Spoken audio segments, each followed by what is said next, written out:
एक बार की बात है, एक छोटे से शहर में एक लालची आदमी रहता था। वह बहुत अमीर था, लेकिन इसके बावजूद उसके लालच का कोई अंत नहीं था।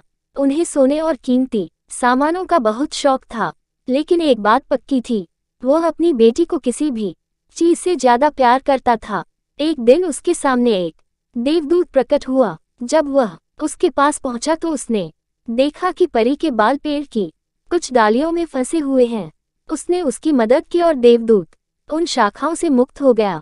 लेकिन जैसे जैसे उसका लालच हावी होता गया, उसने महसूस किया कि वह इस मदद के बदले में उसकी मदद करके इच्छा मानकर आसानी से अमीर बन सकता है। ये सुनकर परी ने भी उसे एक इच्छा पूरी करने का मौका दिया। ऐसे में लालची आदमी ने कहा, मैं जिस चीज को छूऊं वह सोना हो जाए। बदले में उसकी यह इच्छा भी उस देवदूत ने पूरी कर दी। जब उसकी इच्छा पूरी हो गई तो लालची आदमी अपनी पत्नी और बेटी को अपनी इच्छा के बारे में बताने के लिए घर भागा।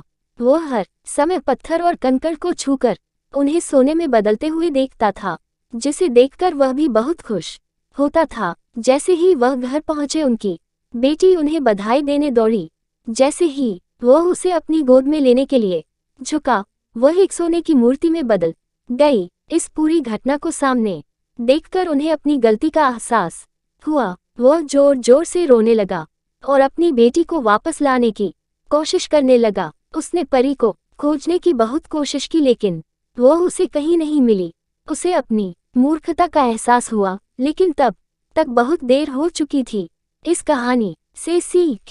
कहानी से हमें ये सीख मिलती है कि लालच हमेशा पतन की ओर ले जाता है।